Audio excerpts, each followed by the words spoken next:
비 오는 날 한 어머니가 집에서 쫓겨났습니다. 평생을 바친 가족에게서 말이죠. 그런데 아무도 몰랐습니다. 그 어머니가 모든 걸 뒤집을 사람이라는 걸요. 이야기 시작 전 구독과 좋아요 눌러주시고 어디에서 시청하고 계신지 댓글 남겨주시기를 부탁드립니다. 영상 제작에 큰 도움이 됩니다. 이제 이야기를 시작할게요. 1. 그날 저는 집에서 쫓겨났습니다. 비가 오던 날이었죠. 그날따라 유난히 공기가 눅눅하고 숨 쉬는 것조차 무겁게 느껴졌어요. 평생을 바친 집 앞에서 저는 신발도 제대로 신지 못한 채 서 있었죠. 어머니, 이제 그만 나가세요. 며느리의 목소리는 차가웠어요. 그 안에는 단 한 점의 망설임도 없었죠. 저는 그 말을 처음엔 잘못 들은 줄 알았어요. 하지만 아니었어요. 현관문 안쪽에서는 이미 제 짐이 검은 봉투에 담겨 굴러다니고 있었죠. 이게 무슨 말이니? 내가 어디를 가라고. 제 목소리는 떨리고 있었어요. 하지만 아무도 대답하지 않았죠. 아들조차 제 눈을 피하고 있었어요. 엄마, 이제 그만 좀 해요. 그 한마디였어요. 제가 평생을 키워온 아들이 제게 건넨 말은 그게 전부였죠. 그 아이를 키우느라 제 인생은 늘 뒷전이었어요. 남편이 먼저 떠난 뒤에도 저는 그 아이 하나만 보고 살았죠. 굶어가면서도 학원비를 냈고 아픈 몸을 끌고도 일터에 나갔어요. 그렇게 키운 아들이 저를 내쫓고 있었죠. 이 집 제 명의로 된 거잖아요. 며느리가 다시 말했어요. 그 말은 마치 칼처럼 제 가슴을 파고들었죠. 맞아요. 그 집은 제 명의가 아니었어요. 몇 년 전 아들이 힘들다며 잠깐만 명의를 옮겨달라고 했었죠. 엄마니까 믿어요. 그 말을 믿었어요. 그게 제 실수였죠. 이제 법적으로도 어머니는 여기 계실 이유 없어요. 그 말이 떨어지자마자 현관문이 제 눈앞에서 닫혔어요. 쾅! 그 소리는 마치 제 인생이 끝나는 소리 같았죠. 비는 점점 더 세게 내리고 있었어요. 제 손에 들린 건 낡은 가방 하나뿐이었죠. 갈 곳이 없었어요. 기댈 사람도 없었죠. 그 순간 깨달았어요. 아, 나는 정말 버려졌구나. 그렇게 저는 평생을 바친 가족에게서 완전히 버려진 사람이 되었어요. 그날 이후였죠. 제가 다른 사람이 되기 시작한 건요. 갈 곳 없는 밤, 그리고 마지막 전화. 비는 그칠 줄을 몰랐어요. 옷은 이미 다 젖어버렸고 신발 속까지 물이 들어왔죠. 하지만 이상하게도 춥다는 느낌보다 더 크게 다가온 건 따로 있었어요. 사람에게서 버려졌다는 감정이었죠. 저는 한참을 그 집 앞에서 서 있었어요. 혹시라도 문이 다시 열릴까 봐요. 엄마, 들어와요. 그 한마디를 끝까지 기다렸던 거죠. 하지만 끝내 문은 열리지 않았어요. 불이 꺼졌고 커튼이 닫혔고 그 집은 더 이상 제 집이 아니게 되었죠. 저는 결국 발걸음을 옮겼어요. 어디로 가는지도 모른 채요. 버스를 탈 돈도 아까워서 그냥 걷기 시작했어요. 1시간, 2시간. 어디쯤이었을까요?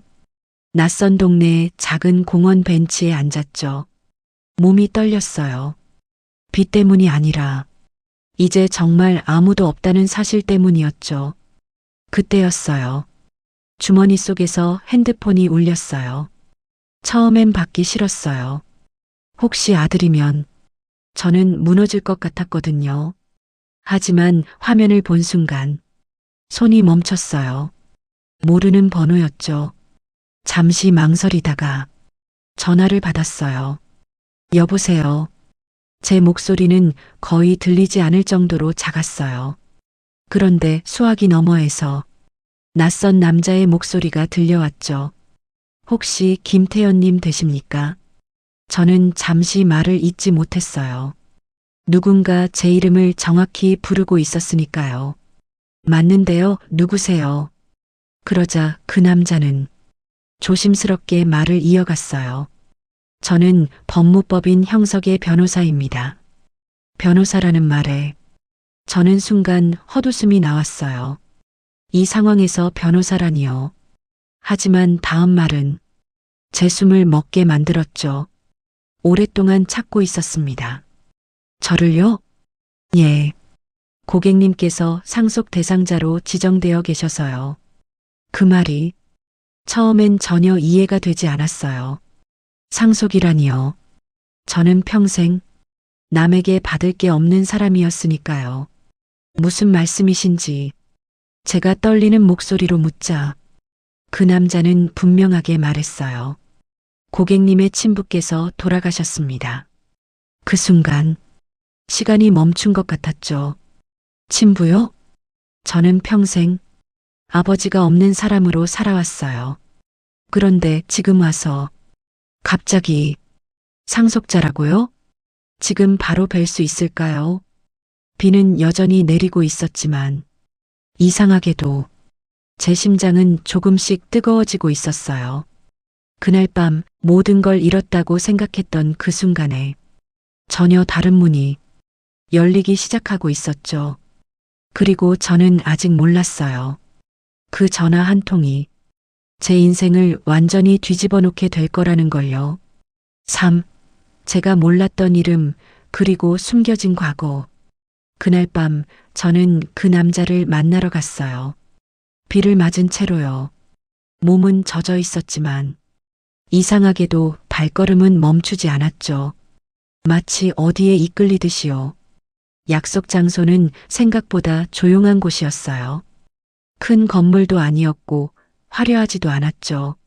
하지만 입구 앞에 서 있는 순간 이상한 느낌이 들었어요. 낯선데 낯설지 않은 느낌이었죠. 문을 열고 들어가자 정장을 입은 남자가 저를 보고 자리에서 일어났어요. 오셨습니까? 그는 저를 기다리고 있었던 것처럼 말했죠. 저는 잠시 말을 잇지 못했어요. 이 상황이 현실 같지 않았으니까요. 제가 맞나요? 그는 조용히 고개를 끄덕였어요. 오랫동안 찾고 있었습니다. 그 말이 이상하게 가슴에 걸렸죠. 누군가 저를 찾고 있었다는 사실이요. 저는 한 번도 그런 존재였던 적이 없었거든요. 그는 서류 하나를 제 앞에 내밀었어요. 확인하셔야 할 게 있습니다. 손이 떨렸어요. 그 종이를 잡는 것조차 쉽지 않았죠. 서류 맨 위에는 이름 하나가 적혀 있었어요. 낯선 이름이었죠. 하지만 그 아래에 적힌 문장을 읽는 순간 제 숨이 멎는 것 같았어요. 친자관계 확인서. 저는 그 자리에 굳어버렸어요. 이게 무슨... 목소리가 제대로 나오지 않았죠. 그 남자는 천천히 말을 이어갔어요. 고객님께서는 잠시 말을 멈췄다가 분명하게 말했어요. 한신그룹 회장님의 친딸이십니다. 그 순간 귀에서 소리가 사라졌어요. 제가 지금 무슨 말을 들은 건지 이해가 되지 않았죠. 재벌이라니요. 그건 평생 저와는 상관없는 세상이었어요. 저는 그냥 남편 잃고 아들 하나 키우며 하루하루 버텨온 평범한 사람이었죠. 아니, 평범한 사람보다도 더 아래라고 생각하며 살았어요. 그런데 지금 와서 저 장난치시는 거 아니죠? 저도 모르게 그런 말을 했어요. 그는 아무 말 없이 다른 서류들을 제 앞에 펼쳤어요. 출생 기록, 병원 문서, 그리고 오래된 사진 한 장까지요. 사진 속에는 젊은 여자 한 명과 갓난아기를 안고 있는 모습이 있었어요. 그 여자의 얼굴을 보는 순간 제 심장이 크게 뛰었죠. 어딘가 닮아 있었어요. 저와요. 고객님의 어머님께서는 생전에 모든 사실을 숨기셨습니다. 그 말이 이어졌어요. 회장님과의 관계, 그리고 고객님의 존재까지도요. 저는 아무 말도 할 수 없었어요. 그저 사진을 쳐다보고 있었죠. 제가 몰랐던 제 인생이 눈앞에서 펼쳐지고 있었으니까요. 그리고 회장님께서는 그는 마지막 말을 꺼냈어요. 돌아가시기 직전 고객님을 상속자로 지정하셨습니다. 그 순간 제 머릿속에 어제의 장면이 스쳐 지나갔어요. 비 맞으며 쫓겨나던 제 모습, 문을 닫던 아들의 얼굴, 차갑게 웃던 며느리의 눈빛까지요. 모든 게 천천히 연결되기 시작했죠. 저는 조용히 고개를 들었어요. 그리고 처음으로 생각했어요. 아, 이게 끝이 아니구나. 아니, 이제 시작이구나. 그날 이후였죠. 제가 정말로 다른 사람이 되기 시작한 건요. 상속 금액을 들은 순간 제가 웃었습니다. 그는 잠시 말을 멈췄어요. 마치 제가 감당할 준비가 되었는지 확인하는 것처럼요. 하지만 저는 이미 알고 있었어요. 이제 제 인생은 어제와 같지 않을 거라는 걸요. 상속 관련 내용 설명드리겠습니다.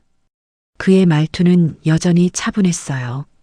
하지만 그 안에 담긴 내용은 전혀 차분하지 않았죠. 그는 두꺼운 서류철을 열었어요. 그리고 한 장 넘기기 시작했죠. 먼저 고객님께 상속된 부동산입니다. 부동산이라는 말에 저는 그냥 고개만 끄덕였어요. 그게 어느 정도 규모일지 상상조차 하지 못했으니까요. 서울 주요 지역 건물 7채, 상업용 빌딩 3채, 그리고 지방 소재 토지 다수입니다. 저는 아무 말도 할 수 없었어요. 숫자가 아니라 그냥 다수라는 말이 더 무섭게 느껴졌죠. 그는 아무렇지 않게 말을 이어갔어요. 현재 시가 기준으로 환산하면 잠시 계산기를 확인하더니 조용히 말했어요. 약 1200억 원 수준입니다. 그 순간 제 입에서 웃음이 나왔어요. 처음에는 제가 미친 줄 알았어요. 왜 웃음이 나오는지 저도 이해가 안 됐거든요. 아마도 너무 말이 안 되는 현실이라서였겠죠. 불과 몇 시간 전까지 저는 갈 곳도 없는 사람이었어요. 비 맞으며 쫓겨난 그저 그런 노인이었죠. 그런데 지금은 그리고 금융자산입니다. 그의 말이 이어졌어요. 국내외 계좌 포함 약 300억 원 정도입니다. 저는 고개를 숙였어요. 눈물이 날 것 같았거든요. 억울해서도 아니고 슬퍼서도 아니었어요. 그냥 이 상황이 너무 기가 막혀서였죠. 마지막으로 그룹 지분입니다. 그 말에 저는 다시 고개를 들었어요. 세명그룹의 비상장 지분 18%를 상속받으셨습니다. 그건 제가 뉴스에서나 보던 숫자였어요. 그가 덧붙였죠. 실질적인 최대 개인 주주가 되신 겁니다. 그 말이 끝나자 방안이 조용해졌어요. 아니, 세상이 조용해진 것 같았죠. 저는 한참을 아무 말도 하지 않았어요. 그저 손에 들린 종이를 바라보고 있었죠. 그러다가 천천히 입을 열었어요. 그럼 목소리가 생각보다 차분했어요. 제가 이걸 다 가진 건가요? 그는 단 한 번도 망설이지 않았어요. 예, 전부 고객님의 것입니다. 그 말을 듣는 순간 어제 일이 다시 떠올랐어요. 엄마, 이제 나가요. 법적으로도 어머니는 여기 계실 이유 없어요. 그 목소리들이 제 머릿속에서 반복됐죠. 그런데 이번엔 느낌이 달랐어요. 아프지 않았어요. 오히려 차갑게 식어가고 있었죠. 저는 조용히 웃었어요. 아주 작게요. 그리고 처음으로 이런 생각이 들었어요. 이제는 내가 선택하는 쪽이구나. 버림받는 사람이 아니라 버릴 수 있는 사람이요. 그날 이후였죠. 제가 누군가를 두려워하지 않게 된 건요. 저는 다시 그 집으로 돌아가기로 했습니다. 그날 밤 저는 잠을 이루지 못했어요. 눈을 감으면 계속 그 장면이 떠올랐죠. 비를 맞으며 서 있던 제 모습, 문을 닫던 아들의 손, 그리고 차갑게 웃던 며느리의 얼굴까지요. 그런데 이상하게도 이제는 눈물이 나지 않았어요. 대신 생각이 또렷해지고 있었죠. 고객님, 당분간은 외부의 상속 사실을 알리지 않는 것이 좋습니다. 변호사의 말이 떠올랐어요. 맞는 말이었죠. 지금 이 사실이 알려지면 세상은 금방 시끄러워질 거였어요. 그리고 그 사람들도 알게 되겠죠. 저를 쫓아낸 그 사람들이요. 저는 한참을 가만히 앉아 있었어요. 그리고 결정을 내렸죠. 아주 조용하게요. 돌아가자. 그 집으로요. 하지만 이번에는 쫓겨난 사람으로 돌아가는 게 아니었어요. 모든 걸 알고 있는 사람으로 돌아가는 거였죠. 다음 날 아침이었어요. 저는 일부러 더 초라한 모습으로 그 집 앞에 섰어요. 어제보다 더요. 옷은 말리지도 않았고 머리도 정리하지 않았죠. 누가 봐도 갈 곳 없는 사람처럼요.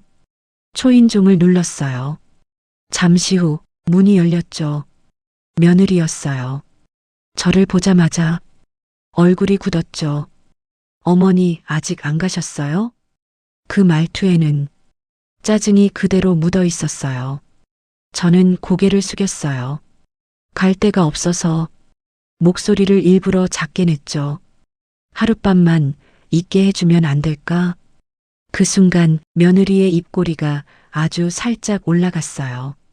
그 표정, 저는 똑똑히 봤어요. 사람을 내려다보는 표정이었죠. 진짜 곤란하게 하시네. 그녀는 뒤를 돌아보며 말했어요. 여보, 엄마 왔어. 잠시 후 아들이 나왔어요. 저를 보자마자 한숨부터 쉬었죠. 엄마, 왜 이러세요, 진짜? 그 말에 제 심장이 아주 잠깐 흔들렸어요. 하지만 겉으로는 아무렇지 않게 말했죠. 미안하다, 금방 나갈게. 저는 일부러 더 작아졌어요. 그 모습을 보며 며느리가 말을 던졌죠. 딱 하루예요.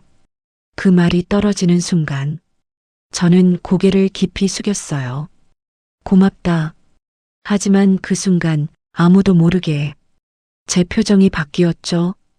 고개를 숙인 채로 저는 웃고 있었어요. 아주 조용하게요. 이제 시작이었으니까요. 그 집 안으로 다시 들어서는 순간 저는 느꼈어요. 어제와는 완전히 다른 기분을요. 그때는 쫓겨난 사람이었지만 지금은 아니었죠. 저는 알고 있었어요. 이 집이 얼마나 쉽게 무너질 수 있는지요. 그리고 누가 그걸 무너뜨릴 수 있는지도요. 그날 이후였죠. 제가 연기를 시작한 건요. 6. 저는 그 집에서 하인처럼 살기 시작했습니다. 집 안으로 다시 들어왔을 때였죠. 어제까지 살던 집인데도 전혀 다른 공간처럼 느껴졌어요. 냄새도 공기도 모두 낯설게 느껴졌죠. 거기 말고요. 이쪽 방 쓰세요. 며느리가 손가락으로 가리킨 곳은 집 안구석에 있는 작은 방이었어요. 아니, 방이라기보다는 창고에 가까웠죠. 여기요? 제가 되묻자 그녀는 당연하다는 듯 말했어요. 그럼 어디요? 그 말에 저는 아무 대답도 하지 않았어요. 그저 고개를 끄덕였죠.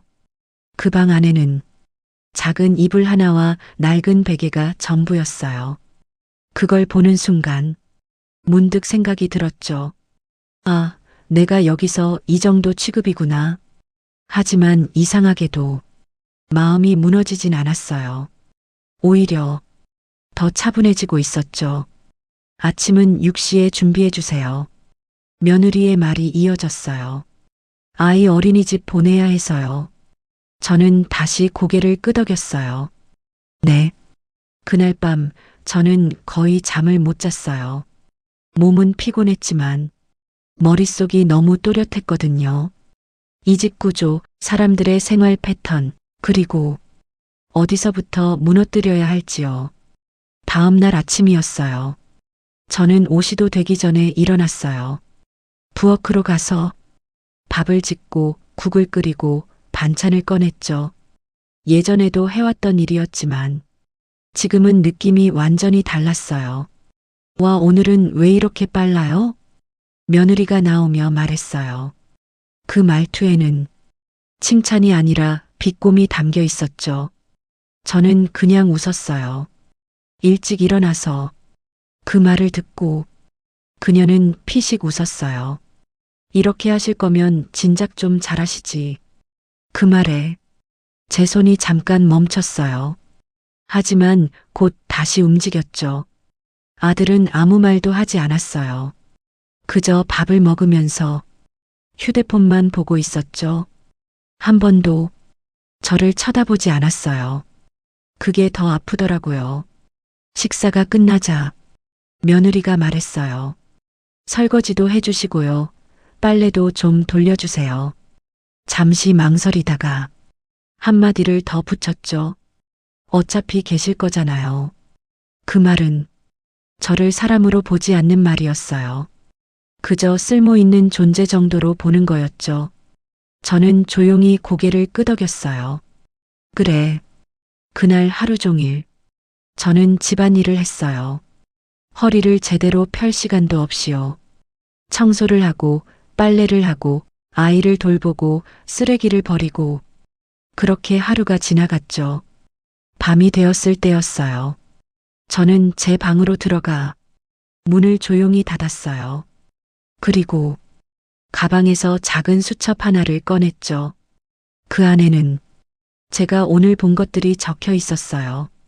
며느리의 카드 사용 내역, 아들의 통화 내용, 그리고 이 집의 명의와 관련된 서류 위치까지요. 저는 펜을 들고 한 줄을 더 적었어요. 시작 단계 완료.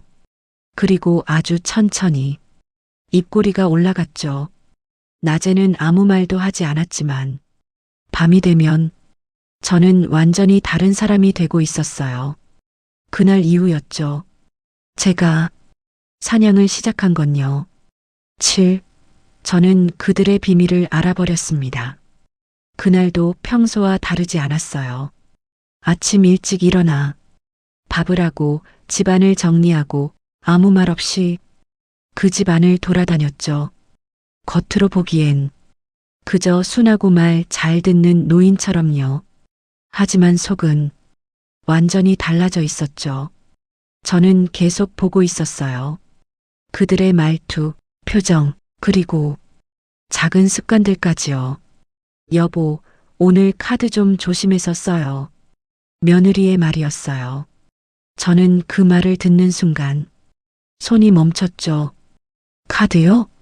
왜 또? 아들이 짜증 섞인 목소리로 물었어요. 한도 거의 다 찼어. 그 말이 들리자마자 제 머릿속에서 뭔가가 연결되기 시작했어요. 저는 아무렇지 않은 척 설거지를 계속했어요. 하지만 귀는 완전히 그쪽으로 향해 있었죠. 어제도 결제 안 됐잖아. 며느리가 낮게 말했어요. 그것 때문에 진짜 창피했어. 아들은 아무 말도 하지 않았어요. 그 침묵이 오히려 더 많은 걸 말해주고 있었죠. 그날 오후였어요. 집에 아무도 없을 때 저는 조용히 움직였어요. 아들이 자주 쓰는 서랍, 며느리가 숨겨두는 가방, 그리고 컴퓨터 책상까지요.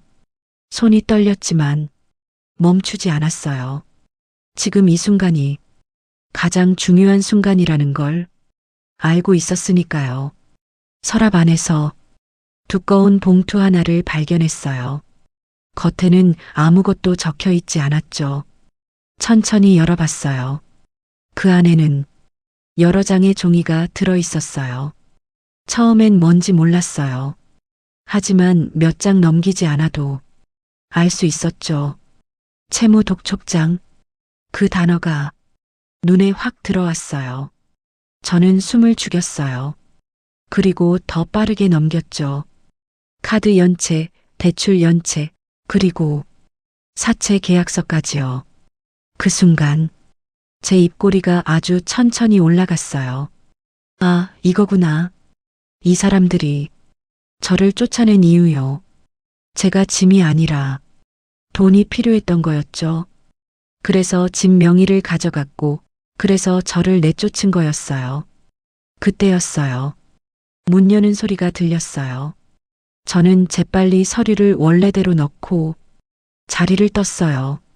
아무 일도 없었던 것처럼요. 어머니, 뭐 하세요? 며느리가 의심스러운 눈으로 물었어요.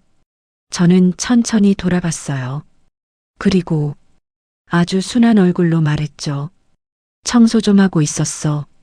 그녀는 잠시 저를 보더니 고개를 돌렸어요. 하지만 저는 알고 있었어요. 이제 게임이 끝났다는 걸요. 그날 밤 저는 다시 수첩을 꺼냈어요.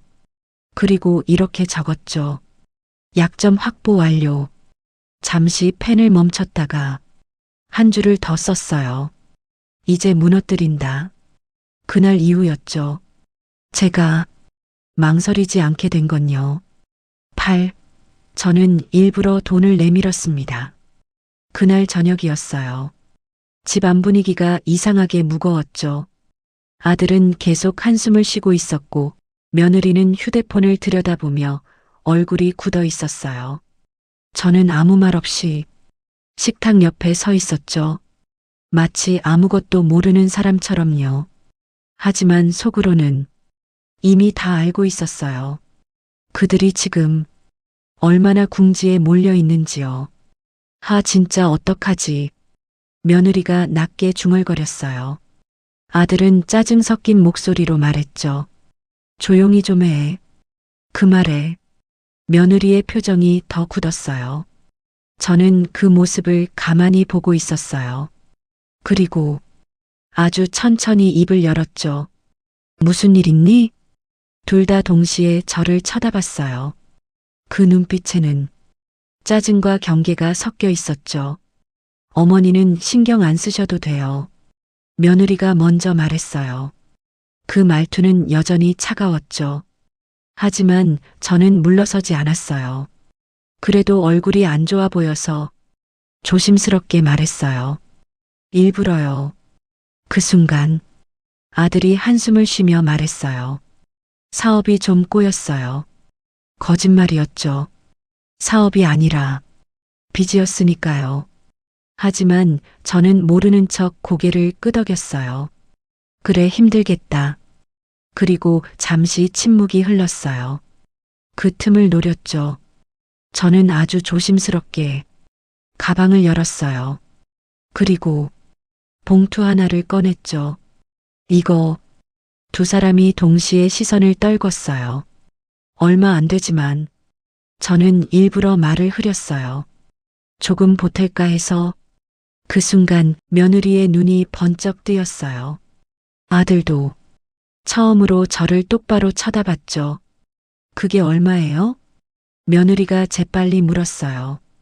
그 목소리에는 아까와 전혀 다른 온도가 담겨 있었죠. 저는 잠시 망설이는 척하다가 말했어요. 5천만 원 정도. 그 순간 공기가 바뀌었어요. 완전히요. 어머니, 그런 돈이 어디서? 아들이 놀란 듯 물었어요. 저는 고개를 숙였어요. 예전에 조금 모아둔 게 있어서. 거짓말이었죠. 하지만 그들은 그걸 확인할 생각조차 하지 않았어요. 이미 눈빛이 달라졌으니까요. 며느리는 웃고 있었어요. 그 웃음, 어제 저를 내쫓을 때 보던 그 얼굴과 완전히 같은 표정이었죠. 다만 대상이 바뀌었을 뿐이었어요. 어머니, 왜 이제 말씀하세요? 그녀의 말투가 갑자기 부드러워졌어요. 저희가 얼마나 힘든데. 그 말에 저는 속으로 웃었어요. 역시 사람이란 상황에 따라 이렇게 변하는구나. 저는 봉투를 식탁 위에 내려놨어요. 급한데 쓰렴. 그 말을 하면서 그들의 얼굴을 똑똑히 봤어요. 탐욕이었죠. 분명하게요. 그날 밤 저는 방으로 돌아와 수첩을 꺼냈어요. 그리고 이렇게 적었죠. 1차 투입 완료. 잠시 생각하다가 한 줄을 더 썼어요. 더 깊이 끌어들인다. 이제 그들은 제가 없으면 안 되는 상태가 될 거였어요. 그리고 그 순간이 오면 저는 알게 될 거였죠. 사람이 어디까지 무너질 수 있는지요. 그날 이후였죠. 제가 그들을 길들이기 시작한 건요. 그들은 저 없이는 안 되는 상태가 됐습니다. 5천만 원을 건넨 이후였죠. 집안 분위기가 완전히 달라졌어요. 며느리는 아침마다 저를 보며 웃기 시작했고 아들은 처음으로 제게 말을 걸기 시작했죠. 엄마, 오늘 뭐 드시고 싶어요? 그 말이 나왔을 때 저는 잠시 아무 말도 할 수 없었어요. 불과 며칠 전까지만 해도 저를 쫓아내던 사람이었으니까요. 하지만 저는 아무렇지 않은 척 미소를 지었어요. 나는 괜찮다. 그 말에 며느리가 바로 끼어들었죠. 아니에요, 어머니, 몸 생각하셔야죠. 그녀의 목소리는 이제 완전히 달라져 있었어요. 부드럽고 조심스럽고 그리고 무엇보다 필요한 사람을 대하는 말투였죠. 저는 그걸 느끼고 있었어요. 이 집에서 제 위치가 바뀌고 있다는 걸요. 하지만 아직 아니었어요. 이건 시작일 뿐이었죠. 며칠 후였어요. 저녁 식사를 마치고 거실에 앉아 있었죠. 그때 아들이 조심스럽게 말을 꺼냈어요. 엄마. 그 목소리, 저는 바로 알았어요. 또 돈이 필요하다는 거였죠. 저는 일부러 아무 말도 하지 않았어요. 그저 기다렸죠. 그러자 며느리가 옆에서 말을 이어갔어요. 어머니 사실은요. 그녀는 잠시 눈치를 보더니 작게 말했어요. 조금만 더 도움을 주실 수 있을까요? 그 순간 저는 속으로 웃었어요. 왔구나. 드디어요. 하지만 겉으로는 놀란 척 고개를 들었죠. 또 아들은 당황한 표정을 지었어요. 아니, 그게 아니라 말을 제대로 잇지 못했죠. 그 모습이 참 우습더라고요. 며느리는 더 직접적이었어요. 이번만 넘기면 돼요. 그 말, 저는 이미 몇 번이나 들어본 말이었어요. 하지만 이번엔 달랐죠. 저는 천천히 몸을 바로 세웠어요. 그리고 처음으로 눈을 똑바로 마주봤죠. 얼마나 필요한데. 제 목소리는 생각보다 차분했어요. 며느리가 바로 답했어요. 1억 정도. 그 말을 듣는 순간 잠시 침묵이 흘렀어요. 저는 일부러 아무 반응도 하지 않았죠. 그들이 불안해하도록요. 아들은 손을 만지작거리고 있었고 며느리는 입술을 깨물고 있었어요. 그때였어요. 제가 입을 열었죠. 줄 수는 있어. 그 순간 두 사람의 얼굴이 동시에 밝아졌어요. 하지만 저는 말을 멈추지 않았어요. 대신 조건이 있어. 그 말이 떨어지자 공기가 다시 굳었죠. 며느리가 조심스럽게 물었어요. 어떤 조건이요? 저는 잠시 그들을 바라봤어요. 그리고 아주 천천히 말했죠. 이 집 다시 내 이름으로 돌려놔. 그 순간 두 사람의 표정이 굳어버렸어요. 완전히요. 아들은 아무 말도 못했고 며느리는 눈을 크게 떴죠. 저는 그들을 보며 조용히 말을 이어갔어요. 그럼 도와줄게. 짧은 한마디였어요. 하지만 그 안에는 모든 게 담겨 있었죠. 이제 선택은 그들의 몫이었어요. 돈을 택할지 집을 택할지요. 하지만 저는 이미 알고 있었어요. 그들이 어떤 선택을 할지요. 사람은 궁지에 몰리면 결국 눈앞의 것을 잡게 되니까요. 그날 이후였죠. 제가 판을 완전히 뒤집기 시작한 건요. 10. 그들은 결국 제 조건을 받아들였습니다. 며느리와 아들은 한동안 아무 말도 하지 못했어요. 제 말이 떨어진 순간 시간이 멈춘 것처럼 조용해졌죠. 이 집을 어머니 이름으로요? 며느리가 겨우 입을 열었어요. 그 목소리에는 당황과 불안이 그대로 묻어 있었죠. 저는 아무렇지 않게 고개를 끄덕였어요. 그래. 짧게 말했죠. 그 한마디에 두 사람의 표정이 더 굳었어요. 아들은 저를 보다가 고개를 떨궜어요. 머릿속으로 계산하고 있는 게 보였죠. 이 집을 포기할지, 지금 당장의 돈을 선택할지요. 며느리는 더 빨랐어요. 그녀는 아들의 팔을 살짝 잡으며 작게 속삭였죠. 지금 그거 따질 때 아니야. 그 말 저는 다 들었어요. 하지만 모르는 척했죠. 아들은 한숨을 깊게 내쉬었어요. 그리고 결국 입을 열었죠. 알겠어요. 그 순간 저는 속으로 확신했어요. 끝났구나. 그는 힘없이 말을 이어갔어요. 명예 다시 돌려드릴게요. 그 말을 듣는 순간 이상하게도 기쁘다는 감정보다는 아주 차분한 기분이 들었어요. 마치 이미 정해진 결과를 확인하는 느낌이었죠. 며느리는 억지로 웃으며 말했어요. 어머니, 저희가 잠깐 정신이 없어서 그랬어요. 그 말에 저는 속으로 웃었어요. 정신이 없어서요? 아니죠. 탐욕이었죠. 하지만 저는 아무 말도 하지 않았어요. 그저 고개를 끄덕였죠. 그래, 이해한다. 그 말 한마디에 며느리의 표정이 풀렸어요. 그 모습이 참 쉽게 변하더라고요. 며칠 후였어요. 저는 그들과 함께 부동산 사무실에 갔어요. 서류를 준비하고 도장을 찍는 그 순간까지도 두 사람은 계속 눈치를 보고 있었죠. 여기 이 부분에 서명하시면 됩니다. 직원의 말이 들렸어요. 아들은 펜을 들었지만 손이 떨리고 있었죠. 저는 아무 말도 하지 않고 그 모습을 지켜봤어요. 그리고 그가 결국 서명을 했어요. 그 순간이었죠. 모든 게 끝난 건요. 아니, 정확히 말하면 이제 시작이었죠. 며느리도 이어서 서명을 했어요. 억지로 웃는 얼굴이었지만 눈빛은 전혀 웃고 있지 않았죠. 모든 절차가 끝나고 직원이 말했어요. 이제 명예 이전 완료됐습니다. 그 말을 듣는 순간 저는 조용히 눈을 감았어요. 그리고 아주 짧게 숨을 내쉬었죠. 드디어 제 자리를 되찾은 거였어요. 하지만 그들은 아직 몰랐어요. 이게 끝이 아니라는 걸요. 그저 시작일 뿐이라는 걸요.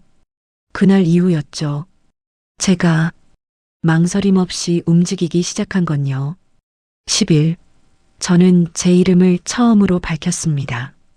명예 이전이 끝난 날이었죠. 집으로 돌아오는 길에 차 안은 이상할 정도로 조용했어요. 아들은 아무 말도 하지 않았고 며느리는 계속 휴대폰만 보고 있었죠.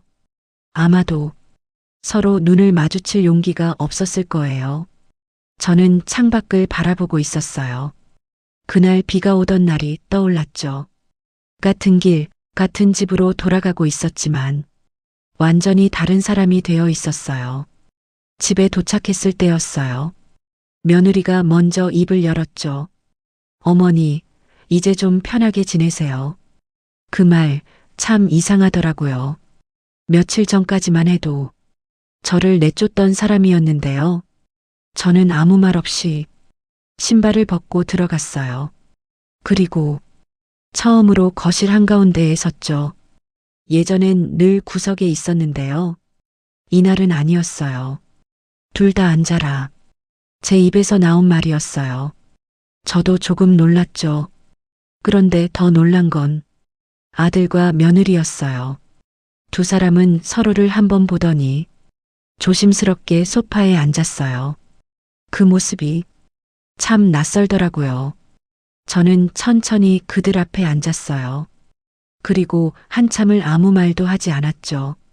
일부러요. 긴장을 느끼게 하려고요. 어머니 무슨 일이세요? 며느리가 먼저 물었어요. 그 목소리에는 이미 불안이 깔려 있었죠.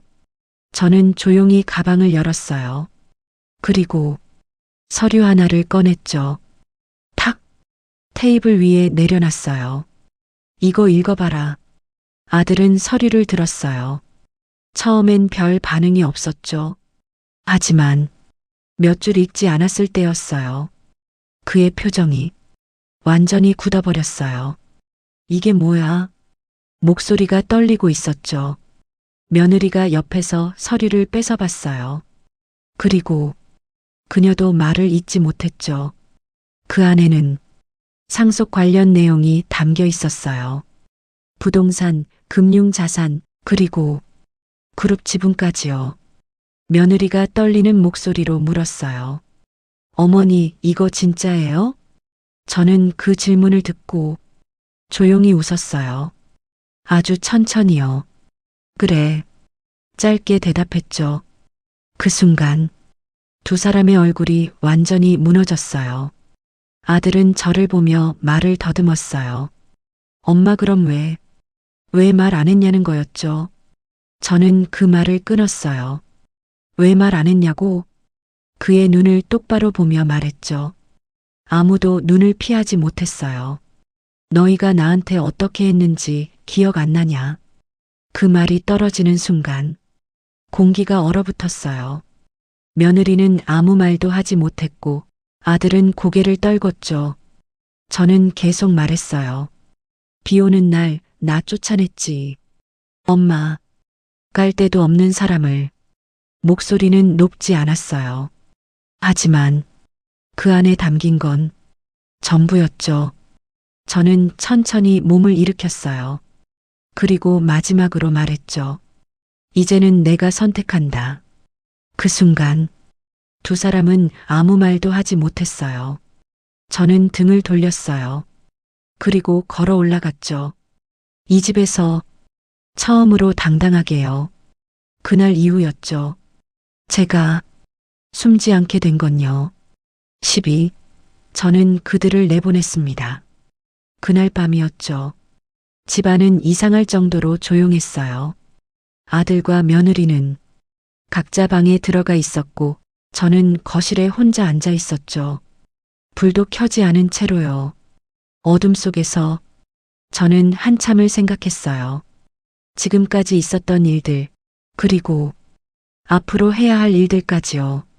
솔직히 말하면 선택은 이미 끝나 있었어요. 남은 건 언제 하느냐였죠. 다음 날 아침이었어요. 저는 평소처럼 일찍 일어나지 않았어요. 밥도 하지 않았고 부엌에도 가지 않았죠.